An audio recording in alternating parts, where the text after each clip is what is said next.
After weeks of seemingly endless rain, the sun came out for round 7 of the 2023 Philippine Autocross Championship Series, making for a perfect race weekend at the boardwalk of the Okada, Manila. Here are the highlights.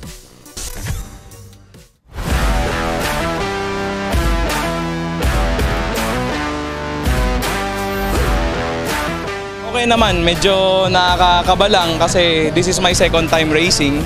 So first run ko is yung sa Super Sprint at yung second one. So enjoy naman pero nakakaba lang. Saka yung track kasi dito medyo mas masikip compared to my last races. So ayun, kaya naman pero ano lang, ingat-ingat lang din para hindi magkaroon ng aksidente.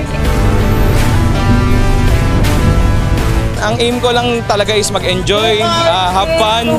Alam mo yun, marami tayong stress on our day-to-day life. Pero pag race day, nawawala sila lahat kasi dito tayo sa track. Doon tayo nagpo-focus.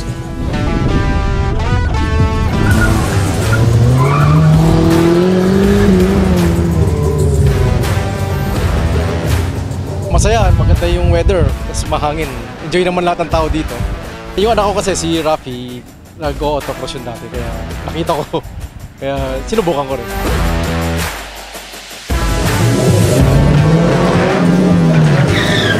So far, naka-4 na runs ako for Honda HR-V 2023 CVT. So okay naman siya, may mga konting adjustments lang. Kasi medyo makipot yung sa pylon eh. Kung makapansin mo, medyo hirap yung mga players din, natutumba yung mga pylons, ganyan. Pero kung makapag-practice ka ng mas maaga, mas maganda eh. Ako kasi medyo kulang sa practice eh. Yung strategy kasi, kailangan yung distansya eh, tsaka yung braking mo.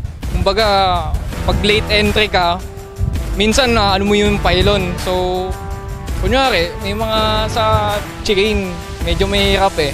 So, yung ikot talaga, tatangyahin mo. Hindi pwedeng late entry, may mga ganun eh, may mga ganun situation eh.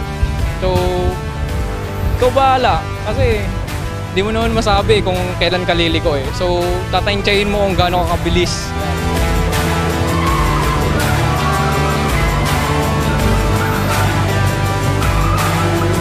Being confident sa steering wheel and yung pakiramdam ko sa kotse mas lumalalim every brake and acceleration.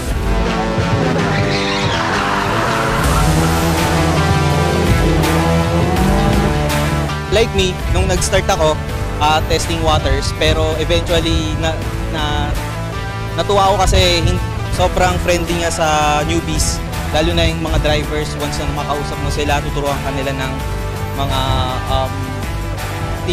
tips and tricks. Kaya yung mga organizers, ang babait nila. So, ayun, sa mga newbies, sana sumali kayo. Mag-join kayo, kahit test lang.